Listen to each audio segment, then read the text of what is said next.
दरगाह में आए, क्या मांगा आपने? कुछ लोग क्या कहना चाहोगे आप? मैं आज माहिम दरगाह में आई हूँ बिकॉज़ बहुत ही ज़्यादा परेशान थी। ये 3 लोगों ने मुझे बहुत ही ज़्यादा मेंटली टॉर्चर कर रखा है। राशि मौर्य ने तो ये कहा कि राखी बीमार है, गेट वेल सुन का देश को बोला मैसेज भेजो, और शर्लिन चोपड़ा और आदिल खान दुरानी जो मेरे हस्बैंड हैं, इन्होंने सबने मिलके मुझे एकदम बहुत ही मेंटली टॉर्चर किया है, बहुत ज़्यादा ही परेशान कर दिया है। तो मैं यहाँ पे माहिम पे मखदूम शाह बाबा ना, उनके यहाँ पे मैं आई हूँ चद्दर चढ़ाने और दुआ मांगने आई हूँ कि मेरे सर पे जो ये शैतानों का साया है वो अल्लाह के दरबार में मेरी तरफ से दुआ करे कि ये जो शैतान लोग जो मुझे सता रहे हैं, इनका साया मेरी ज़िंदगी से दूर हो जाए। इन्होंने बहुत ज़्यादा परेशान कर रखा है। झूठ का पहाड़ इन लोगों ने तीनों चारों तरफ से इन लोगों ने मेरे पे एलिगेशंस, पूरा झूठ का पहाड़ इन्होंने मेरे पे डाला है।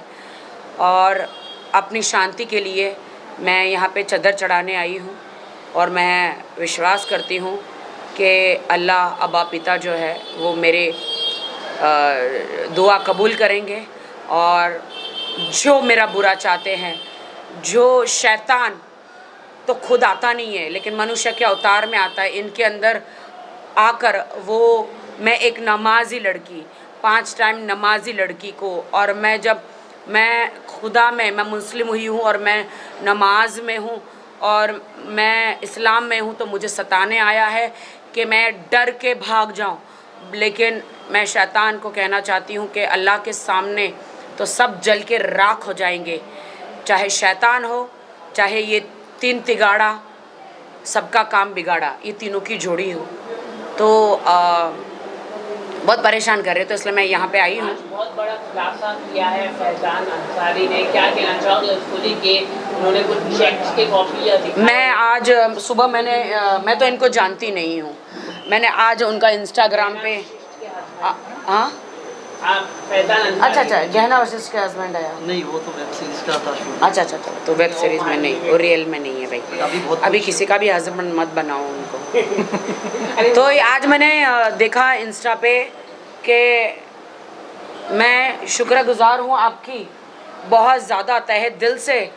देश की जनता जो है आदिल खान दुरानी का जो भोले चेहरे के पीछे का जो शैतान है वो नहीं पहचान पा रही थी। मैसूर वालों को मैं हाथ जोड़ के कहना चाहती हूँ कि मैसूर वाले, आपको ही पता है कि 8, 9, 10 केस जो है मैसूर में दर्ज है आदिल खान दुरानी, जो मेरे हस्बैंड आदिल खान दुरानी के ख़िलाफ़। और इतनी सारी लड़कियाँ, महिलाएं हैं जो आदिल ने ऐसे अश्लील वीडियो बना के वो जो बेच रहे हैं, इंक्लूडिंग मैं तो उनकी जोरू हूँ, उनकी बीवी हूँ, मेरे भी बना के भेजे हैं, वो बेच रहे हैं, वो बना रहे हैं, उनका ये पेशा ही है। तो मुझे ज़रा बताएंगे मीडिया को, ये क्या है ये राज? देखिए, आदिल जी आदिल खान दुरानी, मैं आपको बताना चाहता हूँ, ऐसा चेहरा एक ऐसा शैतान का छुपा हुआ चेहरा है जो अभी दुनिया के सामने आया नहीं है। वो सिर्फ लड़कियों को, लोगों को खाली इस्तेमाल करता है, यूज़ करता है। मुझे, मेरे दोस्त को उसने यूज़ किया, उसने 7.5 लाख रुपए हम लोगों से लिए। उसके बाद वो अभी क्लियर मुकर रहा है कि हम पैसा देंगे नहीं, जो करते बने आप लोगों से कर लो। पहले उसने राखी को, मैंने हमेशा अपनी बहन की तरह माना है, बहन की तरह समझा है, और ये जिसकी भी बीवी बनी है, जिसकी भी बहन बनी है, वो खुशकिस्मती है, इंडिया की स्टार है, इतनी इज्जत मिल रही है, लोगों को वो हज़म हो नहीं रहा है। तो अभी हमने आदिल खान दुरानी के अगेंस्ट केस फाइल किया है, आप ये देख सकते हैं, पुलिस स्टेशन में केस फाइल किया है। इसमें हमने पूरे डॉक्यूमेंट्स भी लगाए, पुलिस रिसीविंग भी है, नीचे आप क्लियर देख सकते हैं, जिसमें जो हमारे चेक हैं आप देखिए, 4 लाख का चेक की कॉपी है जो आदिल खान दुरानी के नाम से बैंक ऑफ बड़ौदा में 7.5 जी कैश भी अमाउंट था, 7.5 लाख, जो ब्याज मिला के लगभग 15 लाख के आसपास हो चुका है। तो मेरी ज़िंदगी की मेहनत की कमाई जितनी भी थी वो आदिल दुरानी ने ले ली है। और मैं आप लोगों से रिक्वेस्ट कर रहा हूँ हाथ जोड़ के कि ऐसे आदमी को सपोर्ट नहीं करें, उसको सलाखों के पीछे करें। कितनी मेहनत से ज़िंदगी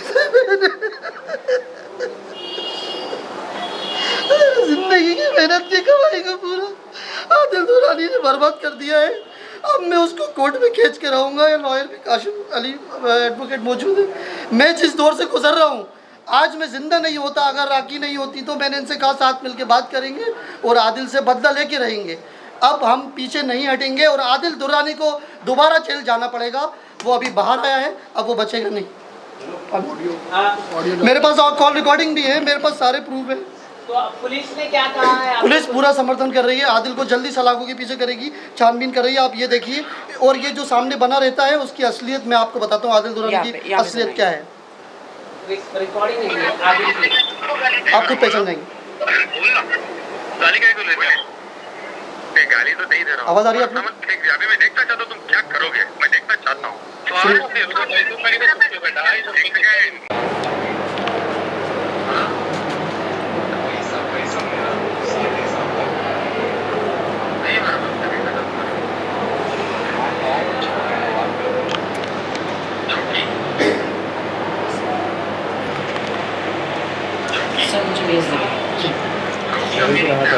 देखिए, अभी मैसूर से भी बहुत सारे लड़के लड़कियां निकल चुके हैं और सब लोग के मुझे कॉल आए कि हमारे भी पैसे बाकी है इतने।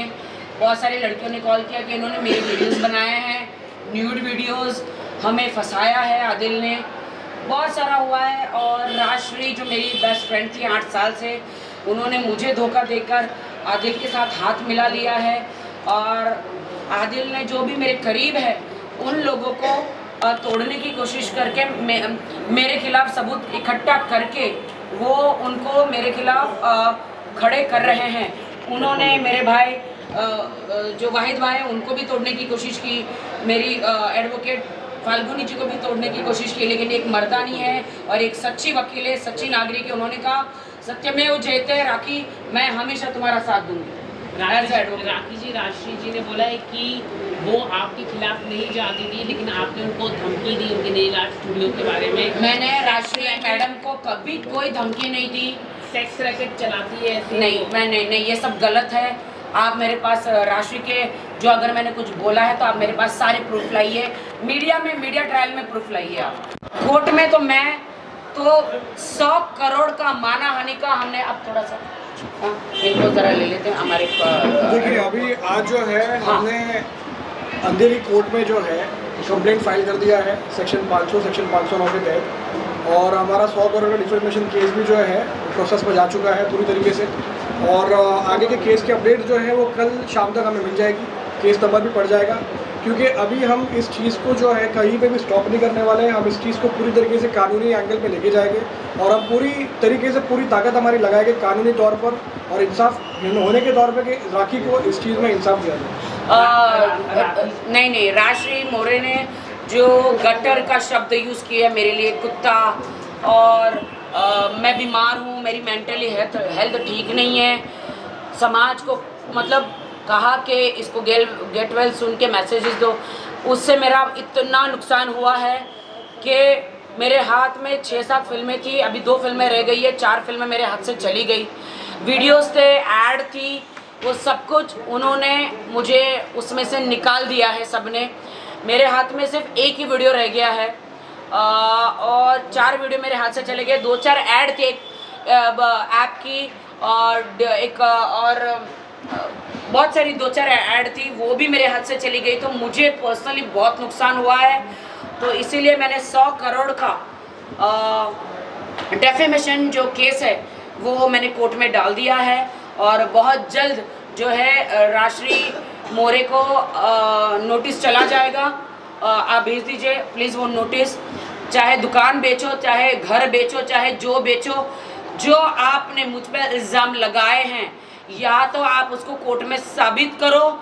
कोई भी मेरी वॉइस रिकॉर्डिंग हो या फ़ोन रिकॉर्डिंग हो या लिखित हो या किसी को बोला हो, तो वो सब कुछ प्रूफ लेकर आए राजश्री मैडम, और 100 करोड़ देने के लिए आप रेडी हो जाए, क्योंकि मैंने कानून के दरवाजे खटखटाए हैं और कानून को मैं बहुत रिस्पेक्ट करती हूँ और आपने जो है उसको मीडिया ट्रायल किया है अपनी चिप पब्लिसिटी के लिए, अपना नेल आर्ट को पब्लिसिटी करने के लिए, चिप पब्लिसिटी लेने के लिए मेरा इस्तेमाल किया है, मेरा नाम उछाला है मार्केट में।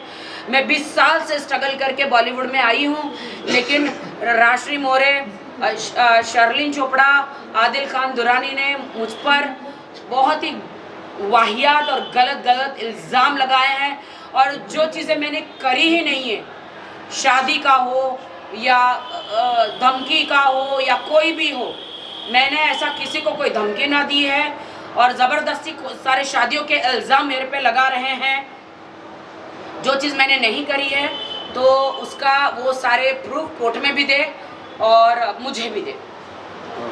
थैंक यू जी बिल्कुल, मैं शर्लिन चोपड़ा पे भी एफआईआर कर रही हूँ, और मैं आदिल पे तो और केस बनते हैं बहुत सारे। शर्लिन चोपड़ा में भी एफआईआर कर रहा है जी, उन्होंने,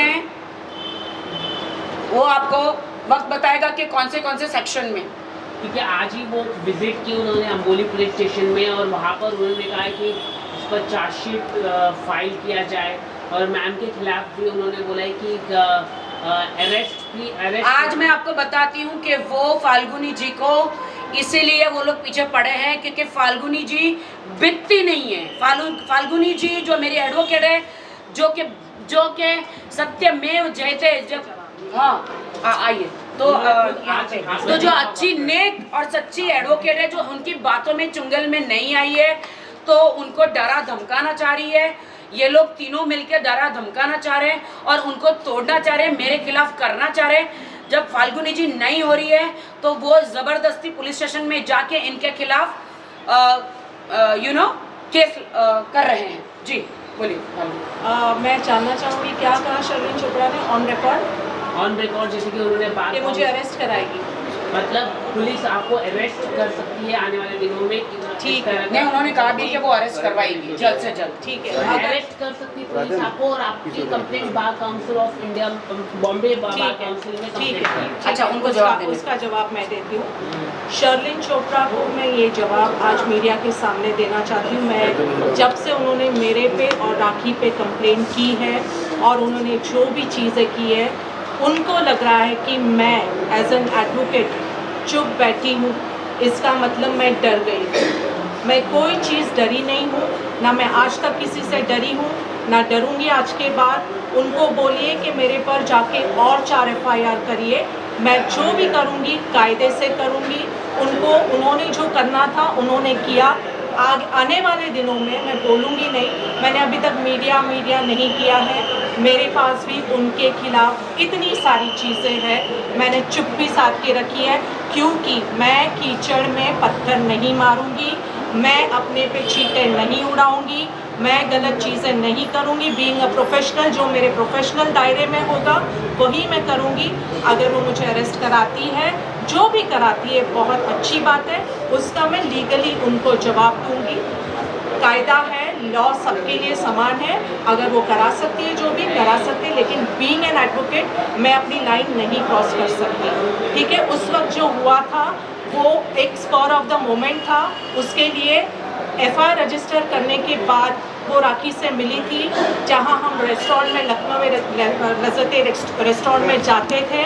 उन्होंने आके राखी से सेटलमेंट किया, माफ़ी मांगी, हम एक दूसरे से माफ़ी मांगी। हाँ, वो आके राखी की दोस्त बन गई। मैंने मीडिया के सामने माफ़ी मांगी है, फिर भी ज़बरदस्ती वो मेरी जो क्लोन है वो मेरी एक्टिंग करती है मीडिया में आने के लिए। जी, उन्होंने जो भी था राखी के साथ उन्होंने कहा आज के बाद हमारी कोई ये नहीं है, मैं आपका पूरा साथ दूंगी। उसके बाद उन्होंने बाकायदा मैसूर चली गई थी। मैसूर उनको कोई ज़ोर ज़बरदस्ती, दुबई भी गई, उनको कोई ज़ोर ज़बरदस्ती नहीं की थी। ठीक है, अगर आज वो चीज़ से मुकर रही है, वो उस चीज़ से इनकार कर रही है और वो आज भी उस केस को कंटिन्यू करना चाहती है, तो उसके लिए हमें कोई प्रॉब्लम नहीं है। उसका जवाब हम लीगली देंगे। लेकिन जहाँ तक हमारी बात है, हमने उनको जो कहना था as a human being, as a ladies, हमने उनको उनका जवाब दे दिया था। वो एक लेडी है, इसके लिए हम उनकी रिस्पेक्ट करते थे और करेंगे आगे चल के भी। जो भी हुआ on the spot of the moment हुआ, कोई जानबूझ के कोई चीज़ की नहीं थी। हमने उनको तकलीफ पहुंचाने के लिए या उनको डिफेम करने के लिए या उनको एक्सपोज करने के लिए कोई चीज़ नहीं की थी। जो भी हुआ था वो उसका कोर्ट में हम जवाब देंगे कि वो सही है या गलत है। अभी उसके बारे में बात करके आदिल खान दुरानी, ये जो तुम मोहरे खड़े कर रहे हो हमारे खिलाफ ज़बरदस्ती इंजेक्शन दे देकर कि इनको घड़ी घड़ी पुलिस स्टेशन को तुम लोगों ने क्या समझ के रखा हुआ है। दिन रात जाते ये एफआईआर हो गया, खांसी ली तो एफआईआर हो गया, छींक ली तो एफआईआर हो गया, पाक दिया तो एफआईआर हो गया। मतलब ये क्या है? हाँ, छोटी छोटी चीज़ों में एफआईआर कर रहे हो। हाँ ठीक है, तो मैं शर्लिन जी को एक रिस्पेक्टफुली जवाब देना चाहूँगी। हाँ। शर्लिन जी, अगर आपने बात की हमसे, आपने जो भी एक्सेप्ट की थी कि ठीक है आज के बाद इतना कुछ नहीं रहेगा, अगर फिर भी आप उस चीज़ को कंटिन्यू करना चाहते हैं, हम उसके लिए आपकी बहुत रिस्पेक्ट करते हैं, तहे दिल से रिस्पेक्ट करते हैं। करो कंटिन्यू। लेकिन हम कायदे का जवाब कायदे से देंगे। लेकिन फाल्गुनी ब्रह्मभट्ट एडवोकेट अगर चुप बैठी है, इसका मतलब वो नहीं है कि वो किसी से डरती है। चुप इसलिए मैं बैठी हूँ कि मेरी एक रेपुटेशन है, मैं एक मैं वकील जो हूँ, मेरे प्रोफेशन में मेरी इज्जत है, मेरी सोसाइटी में इज्जत है, और मैं उस वजह से चुप हूँ क्योंकि मैं शराफत से ज़िंदगी जीती हूँ। मुझे अपनी ज़िंदगी में पब्लिसिटी पाने के लिए तमाशे नहीं करने पड़ते। मैं तमाशा कभी नहीं करूँगी। मैं कायदे वाली इंसान हूँ और कायदे सर जवाब दूँगी मैं। लेकिन शर्लिन चोपड़ा जी, मैं चुप हूँ, इसका मतलब मैं डरपोक नहीं हूँ। जिस दिन एक शरीफ औरत खड़ी हो जाएगी आपके खिलाफ, मैं एज अ लेडी अब बात कर रही हूँ, मैं एज अ एडवोकेट नहीं, जिस दिन शरीफ औरत आपके खिलाफ खड़ी हो जाएगी, आपको उसका जवाब देना भारी पड़ जाएगा। शर्लिन चोपड़ा, ये राजश्री मोरे इन लोगों को भड़का रही है तुम्हारे खिलाफ। हम कायदे से जाएंगे, हमें कोई ऐसा स्टेटमेंट नहीं करना। हम उनकी रिस्पेक्ट करते हैं, हमेशा करते हैं। वो आज भी चाहती है मीडिया के साथ आके बैठना और वो सुलझाना चाहती है, जैसे पिछली बार उन्होंने सुलझाया था। उन्होंने हाथ मिलाया था, उन्होंने हमारे साथ कॉफी पी थी, उन्होंने जो भी और बाद में पलट गई, मीडिया बाइट होने के बाद पलट गई। और बाद में शर्लिन चोपड़ा करना चाहती उन्होंने है। कहा कि आपसे इतना नहीं है, मतलब हमारी सुलझा हुई थी मैम के। मैम से इसीलिए इतना है कि ये इसको तोड़ना चाहते हैं मेरे खिलाफ, आप समझ रहे हो? इनको तोड़ना चाहते हैं कि राखी को छोड़ो, हमसे मिल जाओ, और मुझे धमकी देना चाहते हैं कि मैं आदिल के खिलाफ सारे केस वापस ले लूं। इसीलिए इनको धमकियां दी जा रही है। लेकिन इनका नाम है फाल्गुनी ब्रह्मभट्ट, वो किसी से ना डरने वाली है, वो मुंह तोड़ जवाब दी। Thank you so much, thank you so much. एक बात और बताना चाहता हूँ मैं कि आदिल खान दौरानी की अभी तो जमानत हो गई थी, जो भी उसने पैसे खिला के जिसे भी करिए, अब उसकी जमानत भी नहीं होगी इस बार जब वो जेल जाएगा। ये आप लोगों में आश्वासन, ये आप पक्का कह रहे हैं ना? बिल्कुल पक्का कह रहा हूँ। बस मैं खुद कोर्ट के बाहर बैठ जाऊँगा, वो, हाँ कोर्ट के बाहर भूख हड़ताल में बैठ जाऊँगा। आदिल नहीं, भूख हड़ताल करने से थोड़ी कुछ होता है। हम आपको पुलिस स्टेशन में आपको जो लीगल तरीके से जाना पड़ेगा, वो मैं जा ही रहा हूँ। अब आदिल खान की जमानत भी नहीं होने देंगे। Thank you, thank you.